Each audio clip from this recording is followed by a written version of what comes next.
Hello guys, welcome back to the channel. And आज के इस वीडियो में हम पाइथन में जो हमारे पास डेटा टाइप प्रेजेंट है हम उनको डिस्कस करेंगे। ठीक है, तो ऑलरेडी हमने पिछले वीडियो में हमने डिस्कस कर लिया था कि आइडेंटिफायर्स क्या होती हैं और हमारे पास कौन कौन से कीवर्ड्स अवेलेबल हैं। ठीक है, तो सबसे पहले हम स्टार्ट करते हैं कि डेटा टाइप क्या होता है।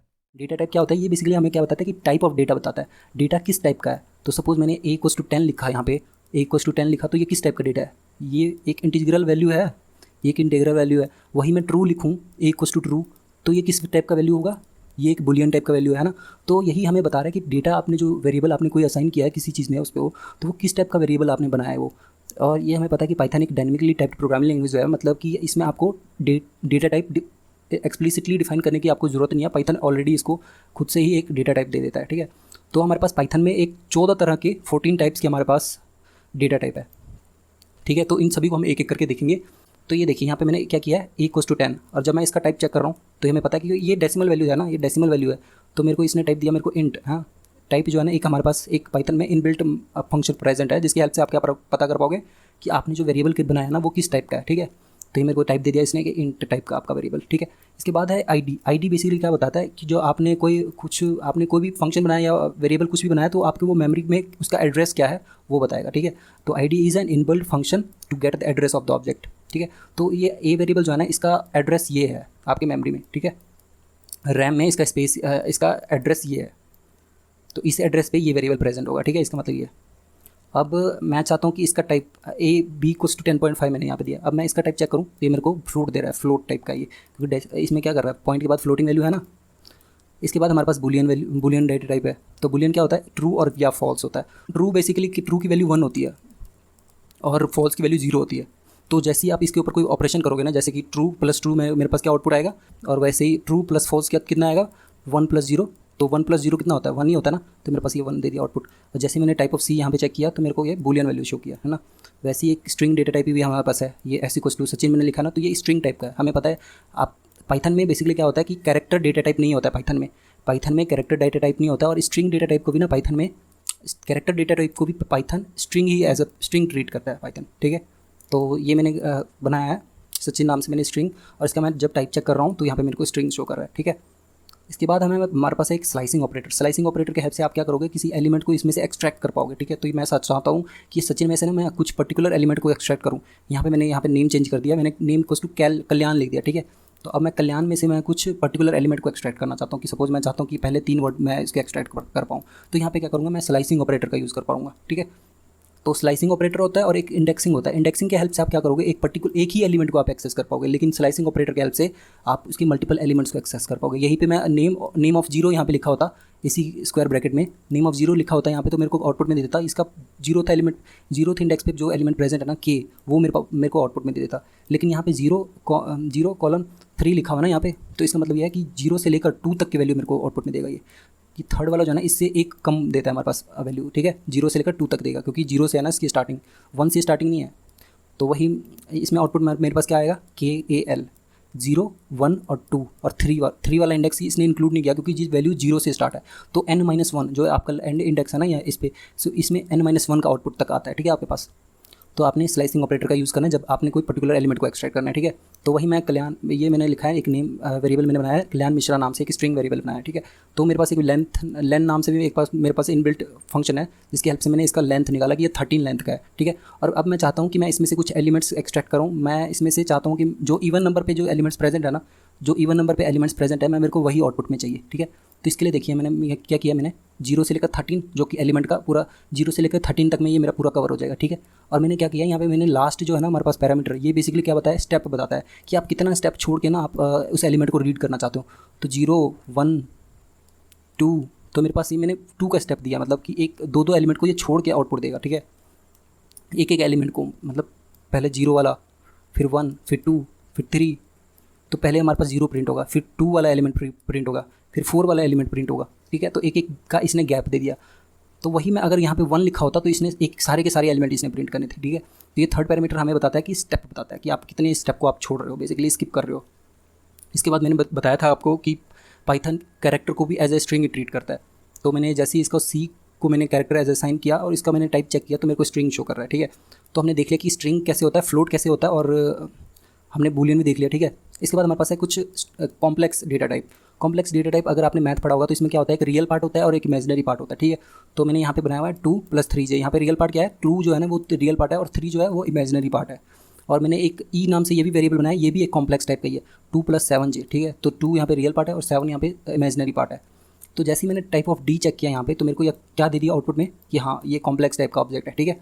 इसके बाद मैंने इन दोनों को ऐड करने की कोशिश किया, ठीक है। और इन दोनों को ऐड करने की कोशिश किया तो आपको पता है कि रियल पार्ट से ऐड होगा और इमेजिनरी पार्ट से ऐड होगा। तो ये 2 और 2 ऐड हो गए आपस में और 7 और 3 आपस में ऐड हो गए। इसने कितना दे दिया वैल्यू, हमारे को 10 दे दिया, ठीक है। तो रियल पार्ट से ऐड हुआ और इमेजिनरी से ऐड हुआ। इसके बाद अगर हमारे पास एक 2 मेथड प्रेजेंट है, रियल और इमेज नाम से, ठीक है। तो इसकी हेल्प से मैं क्या कर पाऊंगा, उस वेरिएबल का, ये कॉम्प्लेक्स वेरिएबल का बेसिकली मैं इमेजिनरी पार्ट और रियल पार्ट को पता कर पाऊंगा, ठीक है। तो आपने डी डॉट रियल जैसे किया तो इसने मेरे को वैल्यू दे दिया रियल पार्ट का, ठीक है। और जैसे मैंने डी डॉट इमेजिनरी किया, इमेज, ये मेथड को कॉल किया तो इसने मेरे को इसका जो इमेजिनरी पार्ट है वो मेरे को आउटपुट में दे दिया, जो जे में है। ये जे की वैल्यू _-1 होती है ना, ठीक है। इसके बाद हमारे पास है कि फंडामेंटल डेटा टाइप कौन सा होता है। हमारे पास fundamental data type int, float, complex, boolean और स्ट्रिंग, ये जो हमने देखा था, इस पांचों के पांचों ना, इन पांचों को हम फंडामेंटल डेटा टाइप बोलते हैं पाइथन में, ठीक है। और इनकी खासियत ये है कि ये सब के सब इम्यूटेबल है, मतलब कि आप इसमें कोई चेंजेस आप नहीं परफॉर्म कर सकते। अगर आपने कोई चेंजेस परफॉर्म करने की कोशिश की तो सपोज मैंने a = 10 यहाँ पे लिखा है, अब मैं दोबारा इसकी वैल्यू को a = 20 कर दे रहा हूँ, मतलब कि इसके वैल्यू को चेंज करने की कोशिश कर रहा हूँ। तो क्या होगा कि इसमें then with 2 changes a new object will be created. वो ऑब्जेक्ट डिस्ट्रॉय होकर एक नया ऑब्जेक्ट बन जाएगा, वो ऑब्जेक्ट डिस्ट्रॉय होकर एक नया ऑब्जेक्ट बन जाएगा, ठीक है। एक नया ऑब्जेक्ट यहाँ पे बन जाएगा। एक ऑब्जेक्ट तो है ही है, लेकिन जैसे ही आपने इसके वैल्यू को चेंज करने की कोशिश की, ए की वैल्यू चेंज करने की कोशिश की, तो ये इसका रेफरेंस हट के एक नया ऑब्जेक्ट बन जाएगा आपके पास, ठीक है। ये इसी को पॉइंट आउट नहीं करेगा, एक नया ऑब्जेक्ट बन जाएगा आपके पास। तो देखते हैं एग्जाम्पल यहाँ पे a = 10 मैंने लिखा और मैंने जब इसका ID प्रिंट किया ना, तो ये इसका ID ये है, ठीक है। रैम में ये लोकेशन पे है ये वेरिएबल प्रेजेंट। वही मैंने क्या किया, a = 20 मैंने जैसे ही इसका वैल्यू चेंज किया और तब मैंने इसका ID चेक करने की कोशिश की, तो ये देखिए मेरे पास कितना आया, इसका ये वैल्यूज़ डिफरेंट है, मतलब कि ये दोनों के दोनों IDs डिफरेंट है। इसका मतलब ये है कि ऑब्जेक्ट डिफरेंट बने हमारे पास। हमने जैसे ही इसके वैल्यूज़ को चेंज करने की कोशिश की तो ऑब्जेक्ट डिफरेंट हो गया, है ना। ये देखिए यहाँ पे 19 है ना, यहाँ पे 22 है, ठीक है। तो ये सारे के सारे इम्यूटेबल है। हमने देख लिया कि इंट के कैसे यूज़ होता है, ठीक है। इसके बाद हमारे पास है कि अगर आपने इंटीजर को कोई रिप्रेजेंट करना है तो इंटीजर वैल्यू को रिप्रेजेंट करने के हमारे पास ये 4 तरीके हैं। इंटीजर वैल्यू को हमको रिप्रेजेंट करने के हमारे पास 4 तरीके हैं, ठीक है। इसमें से एक डेसिमल फॉर्म होता है, एक बाइनरी फॉर्म होता है, ऑक्टल फॉर्म होता है और हेक्साडेसिमल फॉर्म होता है। तो इन सभी को हम एक एक करके देखते हैं। डेसिमल फॉर्म में बेसिकली क्या होता है, बेस वैल्यू 10 होती है और अलाउड डिजिट 0 से लेकर 9 तक की होती है। बेस 10 मतलब मैंने सपोज यहाँ पे 12 लिखा है, ठीक है। तो इसकी बेस वैल्यू 10 है और इसमें अलाउड डिजिट जो है ना 0 से लेकर 9 तक की होती है। तो ये देखिए 10, हाँ। तो सपोज़ मैं एक 1 2 5 7, तो ये क्या है, ये इसमें सारे के सारे डिजिट जो है ना 0 से लेकर 9 के बीच में ही है। कोई ऐसा तो नहीं है 9 से ऊपर तो वैसे भी आपको कोई डिजिट नहीं मिलेगा ना। इससे आगे थोड़ी ना, जो हम कुछ भी डिजिट फॉर्म करते हैं वो 0 से लेकर 9 के बीच में ही फॉर्म करते हैं। तो मोस्टली जो कुछ भी आप करेंसी से ही डील करते हो, पैसे हो गए हमारे पास, वेट हो गया, मनी हो गया, लेंथ हो गया, ये सभी के सभी किस फॉर्म में, डेसिमल फॉर्म में होते हैं, ठीक है। इसके बाद है हमारे पास बाइनरी, इसकी बेस वैल्यू होती है 2, मतलब कि 1 0 1 0, इसकी बेस वैल्यू है 2, ठीक है। और इसमें अलाउड डिजिट कौन से होंगे, 0 और 1, 0 या फिर 1। तो इसको पाइथन में हमें रिप्रेजेंट करने का, बाइनरी वैल्यू को हमारे को रिप्रेजेंट करने के लिए प्रीफिक्स में 0 और b लिखना होगा, ठीक है। तब इसको पाइथन ना as a binary value consider करेगा। तो हम देखेंगे इसके एग्जांपल, या तो आप b स्मॉल लेटर में लिखिए या इसको कैपिटल लेटर में लिखिए, ठीक है। इसके बाद है ऑक्टल फॉर्म। ऑक्टल फॉर्म में क्या होता है कि इसकी बेस वैल्यू 8 होती है। तो मैं कैसे, इसमें क्या है, प्रीफिक्स में आपको 0 और फिर o लिखना होगा। तो यहाँ पे मैं सपोज़ यहाँ पे 5 6 0 से 7 तक की वैल्यू यहाँ इसमें अलाउड है। तो मैं इसमें 8 नहीं लिख पाऊँगा, कोई भी डिजिट फॉर्म करूँगा तो 8 नहीं लिख पाऊँगा। तो 6 7 2 जो है ना, ये एक ऑक्टल वैल्यू है, ठीक है। यहीं पे मैं अगर 8 भी यहाँ पे लिख देता तो ये अलाउड नहीं है, ये ऑक्टल वैल्यू नहीं होता, ठीक है। तो इसमें प्रीफिक्स में आपको 0 o लिखना होगा, ठीक है। ओ आप कैपिटल में भी यहाँ पे देखिए 0 और o, और यहाँ पे स्मॉल o और फिर 0 ऐसे लिख सकते हो। 0 और o, या फिर स्मॉल o को पहले लिख सकते हो फिर 0 लिख सकते हो, ठीक है। तो हमने देखा कि ऑक्टल फॉर्म कैसे होता है, और वही हमारे पास हेक्साडेसिमल फॉर्म होता है। तो इसमें बेस वैल्यू जो होता है ना वो 16 होती है।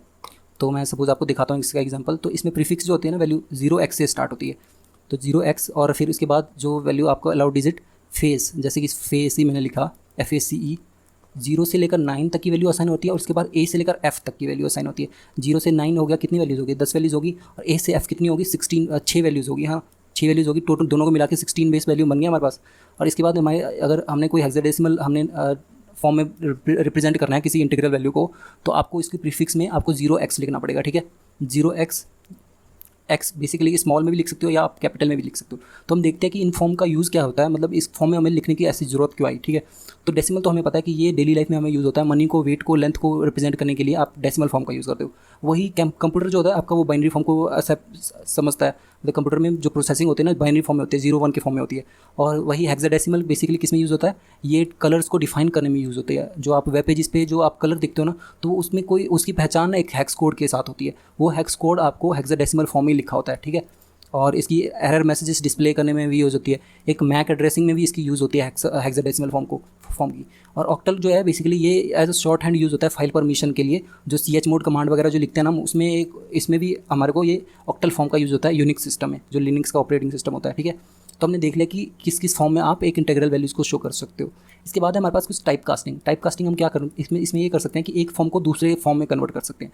तो सपोज मैंने यहाँ पे क्या किया, एक बाइनरी है हमारे पास, एक ऑक्टल है और हेक्स है, ठीक है। तो ये सभी के सभी इनबिल्ट फंक्शन है। तो सपोज मैं इसका यूज़ करना दिखाता हूँ आपको कि मैंने यहाँ पे 10 जो है ये किस फॉर्म में है, ये एक डेसिमल फॉर्म में है। मैं चाहता हूँ इस डेसिमल को मैं किसी बाइनरी फॉर्म में कन्वर्ट करूँ। तो मैं क्या करूँगा, इसको यूज़ बाइनरी फंक्शन में लिख दूँगा उस वैल्यू को जिसको मैं कन्वर्ट करना चाहता हूँ बाइनरी में। तो यहाँ पे देखिए, यहाँ पे प्रीफिक्स में 0 भी आया, मतलब कि अब ये बाइनरी में कन्वर्ट हो चुका है। और 10 को आपने जो कन्वर्ट किया तो इसका ये बाइनरी फॉर्म ये बनता है, ठीक है। तो 0 2^1 2^2 2^3 8 और ये 2 20 हो गया ना वैल्यूज़, 10 हो गया ना, सॉरी। इसके बाद ऑक्टल फॉर्म, तो ये 10 जो मैंने यहाँ पे किस में फॉर्म में लिखा है, ये मैंने डेसिमल फॉर्म में लिखा है, ठीक है। तो ये 10 जो कि डेसिमल में है, इसको जब मैंने ऑक्टल में कन्वर्ट किया तो ये देखिए 0 और O प्रीफिक्स में आया, 0 O प्रीफिक्स में आया, उसके बाद 31, तो ये इसका ऑक्टल वैल्यू हो गया। और वही हेक्साडेसिमल में मैंने वही 10 जो कि डेसिमल वैल्यू में है, तो जहाँ पे देखिए स्टार्टिंग जो है इसकी 0x से हुई और ये A वैल्यू हमको दे दिया आउटपुट में, ठीक है। 0 से 9 हमें पता था कि ये जो डिजिट लेता, फिर उसके बाद A से F जो कि बेसिकली 10 वाला 10 जो है A हो गया, 11 B हो गया और उसके बाद F16 तक जाता है। फंडामेंटल डेटा टाइप तो हमने देख ही लिया। अब देख लेते हैं कि जो बाकी के डेटा टाइप हमारे पास प्रेजेंट है, जैसे कि बाइट हो गया, बाइट एरे हो गया, लिस्ट टपल हो गया, फ्रोजन सेट हो गया, ये सभी कवर करते हैं, ठीक है। तो बाइट डेटा टाइप ये भी एक डेटा टाइप है हमारे पास प्रेजेंट, जो कि बेसिकली किसी सीक्वेंस ऑफ नंबर्स को रिप्रेजेंट करने में यूज़ होता है। तो सपोज यहाँ पे मैंने वैल्यूज स्टोर किया, यहाँ पे एक लिस्ट के अंदर ये वैल्यूज स्टोर किया मैंने। लिस्ट के अंदर मैंने ये जो आप स्क्वायर ब्रैकेट में जो आप एलिमेंट्स लिखोगे ना, तो इसको मैं लिस्ट बोलूँगा। ये लिस्ट हम आगे देखेंगे। और ये लिस्ट को मैंने बेसिकली इसमें मैंने सीक्वेंस ऑफ एलिमेंट्स मैंने इंसर्ट किया हुआ और इसको मैंने बाइट्स फंक्शन के हेल्प से मैंने इसको बाइट में कन्वर्ट कर दिया, ठीक है। अब मैं इसका टाइप ऑफ बी चेक कर रहा हूँ तो ये मेरे को बाइट शो कर रहा है, ठीक है। और इसमें ये है कि ये इम्यूटेबल होता है, मतलब कि इसके एलिमेंट्स में मैंने जो इसमें एलिमेंट मैंने इंसर्ट किया हुआ है ना ऑलरेडी, तो लिस्ट में तो मैं चेंजेस कर सकता हूँ, लेकिन क्योंकि मैंने इसको बाइट में कन्वर्ट कर दिया है, बाइट्स में कन्वर्ट कर दिया है, तो मैं इसमें अब चेंजेस नहीं कर सकता, ठीक है। तो मैं चाहता हूँ कि मैं अगर यहाँ पे इसके 0th इंडेक्स पे मैं 10 की जगह पे 20 इंसर्ट कर दूँ, तो वो मैं नहीं कर पाऊँगा। तभी यहाँ पे मेरे को देख रहा है मेरे को ये यहाँ पे एरर शो कर रहा है, ठीक है। तो हमने बाइट डेटा टाइप देख लिया। इसके बाद हमारे पास बाइट एरे डेटा टाइप है। Byte array data type same ही है, बाइट के जैसे ही है, लेकिन इसमें क्या है कि ये इसमें एलिमेंट मॉडिफाई हम कर सकते हैं, मतलब कि वही मैं चाहूँ इसके इंडेक्स से इसके एलिमेंट को चेंज करना, वो मैं कर सकता हूँ, ठीक है। तो इसको कन्वर्ट करने के लिए, लिस्ट को हमने कन्वर्ट करने के लिए यहाँ पे बाइट एरे का फंक्शन यूज़ किया, इसको बाइट एरे में कन्वर्ट करने के लिए, ठीक है। तो अब मैं इसका अगर टाइप चेक करूँ तो ये मेरे को बाइट एरे शो कर रहा है। वही मैंने फिर इसके इंडेक्स को अगर यहाँ पे चेंज करने की कोशिश की, इसके इंडेक्स 0th इंडेक्स पे जो एलिमेंट है उसको मैंने चेंज करने की कोशिश की, 20 यहाँ पे वैल्यू डाला, तो यहाँ पे देखिए एरर नहीं शो कर रहा है ना, जो कि पिछले केस में एरर शो कर रहा था क्योंकि वो इम्यूटेबल था। ये जो है ये म्यूटेबल है, मतलब कि आप इसके एलिमेंट्स को चेंज कर पाओगे, ठीक है, इसके इंडेक्स की हेल्प से। अब मैंने 4i in b मैंने इसके एलिमेंट्स को प्रिंट कर दिया यहाँ पे, सारे के सारे एलिमेंट्स को एक न्यू लाइन में। अब इसके बाद है हमारे पास लिस्ट डेटा टाइप। इन सभी को हम आगे इनको बहुत डिटेल में कवर करेंगे, जो कि इसमें बिल्ट इन जो मेथड्स प्रेजेंट है, बट यहाँ पे हम इसको बस इसके इंट्रो देख रहे हैं, ठीक है। तो लिस्ट डेटा टाइप बेसिकली क्या है, हमने देखा पहले कि आप जो ये स्क्वायर ब्रैकेट में आप जो एलिमेंट लिखो तो ये सारे के सारे लिस्ट ही होते हैं बाय डिफ़ॉल्ट। तो ये इसमें क्या है, हेट्रोजीनियस एलिमेंट्स अलाउड है। हेट्रोजीनियस एलिमेंट्स मतलब ये देखिए 10 है, ये डेसिमल वैल्यू है, और वही यहाँ पे ये फ्लोट वैल्यू है, ये स्ट्रिंग वैल्यू है ना, ये बूलियन वैल्यू है। तो यहाँ पे इंटीग्रल, फ्लोट, बूलियन, स्ट्रिंग सभी आप अलाउड है, मतलब कि एक लिस्ट में मैं सभी तरह के एलिमेंट्स में इसमें इंसर्ट कर सकता हूँ, ठीक है। ये एरर नहीं देगा। और इसमें इंसर्शन ऑर्डर जो है ना वो प्रिजर्व होती है, मतलब ये 10 जो है ना ये 0th एलिमेंट 0 इंडेक्स पे प्रेजेंट है, ये 15.2 जो है पहले इंडेक्स पे प्रेजेंट है ना। तो ये इंसर्शन ऑर्डर इसमें प्रिजर्व है। मैं कुछ इंसर्ट भी करूँगा ना तो वो लास्ट में ऐड होगा, या फिर मैं उसको कोई पर्टिकुलर इंडेक्स पे मैं उसको इंसर्ट कर सकता हूँ। इसमें एलिमेंट्स रैंडम नहीं होता, मतलब ये नहीं कि कहीं भी आपका एलिमेंट प्रेजेंट होगा, इसकी फिक्स्ड पोजीशन होती है। आप उस इंडेक्स पे आप उस एलिमेंट जो प्रेजेंट है उसको आप चेंज भी कर सकते हो, लेकिन वो उसकी पोजीशन जो है ना वो फिक्स रहती है, ठीक है। इंसर्शन ऑर्डर प्रिजर्व होता है इसमें। और हमने देख लिया था कि ये हेट्रोजेनस एलिमेंट्स इसमें अलाउड है, इसमें डुप्लीकेट्स वैल्यू भी अलाउड है, मतलब कि मैं चाहूँ कि ये 10 को मैं दोबारा लिख दूँ तो वो भी मैं कर सकता हूँ, ठीक है। तो ये डुप्लीकेट वैल्यूज अलाउ करता है और ये ग्रोएबल इन नेचर है, मतलब कि इसमें मैं और भी एलिमेंट्स ऐड कर सकता हूँ, इसके साइज़ को इंक्रीज़ कर सकता हूँ, मतलब एलिमेंट्स को ऐड कर सकता हूँ। और ये श्रिंकेबल भी है, मतलब कि इसके एलिमेंट्स में मैं रिमूव भी कर सकता हूँ, मतलब इसको इसमें से एलिमेंट में रिमूव करके इसको छोटा भी कर सकता हूँ, ठीक है। तो ये देखिए मैंने यहाँ पे एक लिस्ट बनाया और मैंने इसको फिर आइट्रेट कर दिया, मैंने सभी एक एक एलिमेंट इसको मैंने प्रिंट कर दिया, for I in list print I. इसके बाद मैं यहाँ पे देखिए मैं इंडेक्सिंग का यूज़ कर रहा हूँ, इंडेक्सिंग का यूज़ करके मैं किसी एक पर्टिकुलर एलिमेंट को एक्सेस कर पाऊंगा। तो लिस्ट ऑफ जीरो इंडेक्स पे कौन सा एलिमेंट प्रेजेंट है, मेरे पास 10 प्रेजेंट है तो मेरे को ये 10 दे दिया। इसके बाद मैंने बोला कि आप ये जो है ना ग्रोएबल नेचर है, तो ये देखिए अपेंड फंक्शन का मैं यूज़ कर रहा हूँ जो कि बेसिकली लिस्ट में प्रेजेंट है। तो लिस्ट डॉट अपेंड ऑफ कल्याण, मैंने यहाँ पे क्या लिखा, इस लिस्ट में मैं कल्याण को अपेंड करना चाहता हूँ। तो ये मेरे पास आउटपुट में आ गया, ये आउटपुट देखिए यहाँ पे लास्ट में एलिमेंट ऐड हो गया। और वही मैं रिमूव करना चाहता हूँ, कोई स्पेसिफिक एलिमेंट को रिमूव करना चाहता हूँ, मैं चाहता हूँ कि ये लिस्ट से ट्रू डिलीट हो जाए, ठीक है। तो मैंने रिमूव का यूज़ किया यहाँ पे, अब देखिए यहाँ पे रिमूव का यूज़ किया, रिमूव ट्रू को जैसे ही किया तो यहाँ पे देखिए अब इस लिस्ट में ट्रू प्रेजेंट है नहीं है ना, तो हमने देखा कि कैसे आप रिमूव और अपेंड, इसमें क्यों ये श्रिंकेबल और ग्रोएबल नेचर है।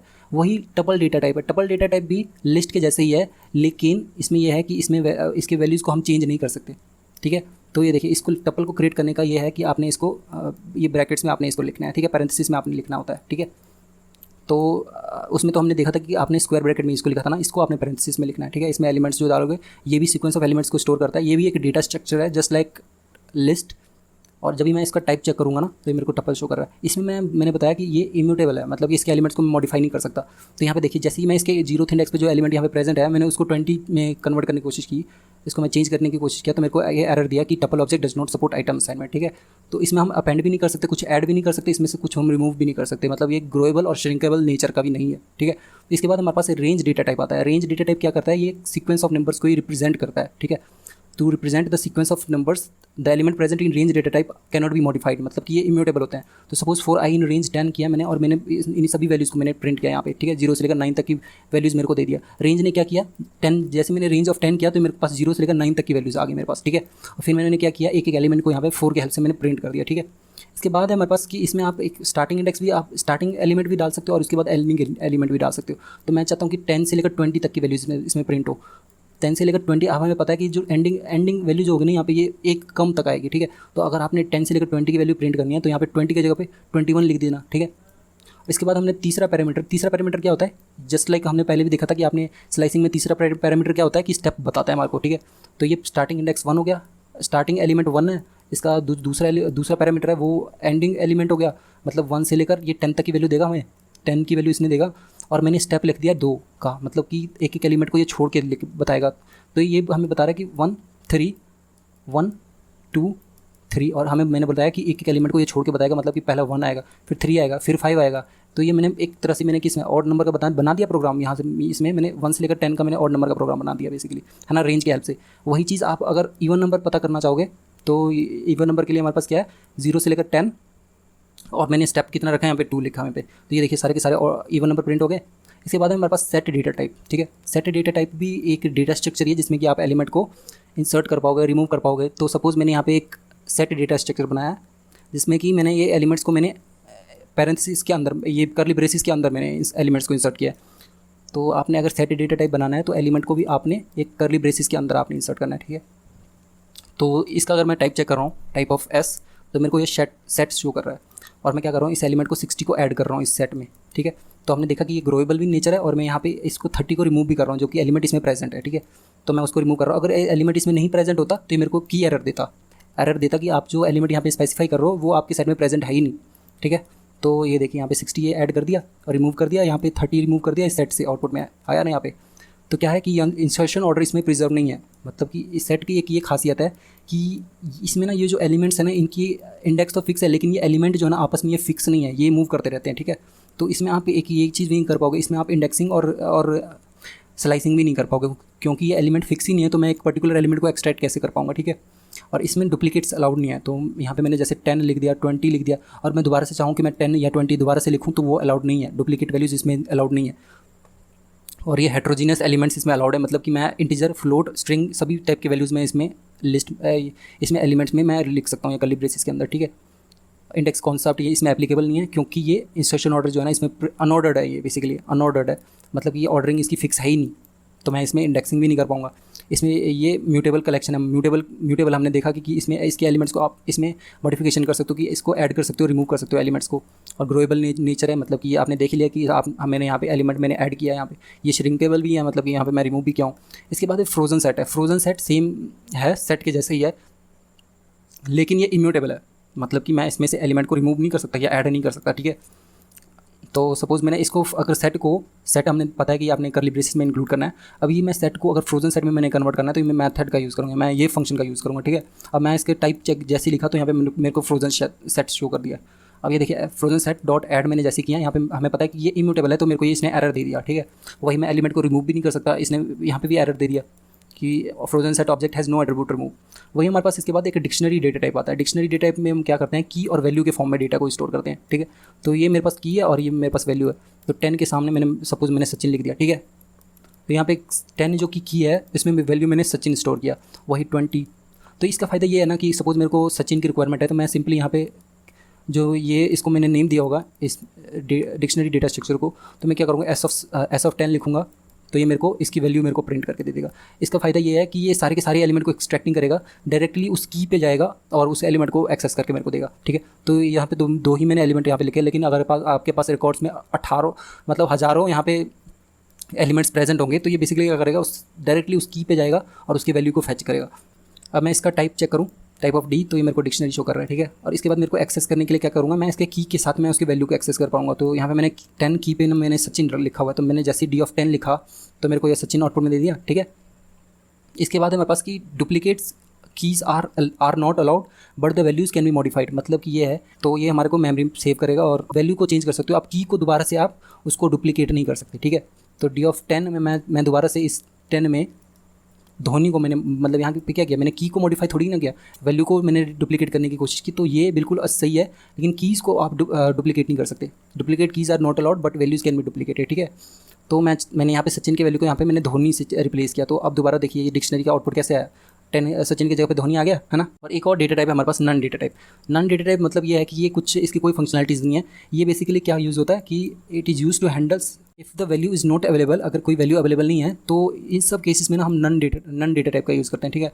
तो मैं चाहता हूँ कि ये फंक्शन चले, लेकिन ये फंक्शन में हमने तो कोई सिर्फ एक वेरिएबल को हमने असाइन किया है, यहाँ पे a=10 लिखा है, लेकिन मैं इस फंक्शन में कुछ कर नहीं रहा हूँ, ठीक है। तो इसको जब मैं कॉल करूँगा ना तो मेरे को आउटपुट में क्या दे रहा है, नन दे रहा है।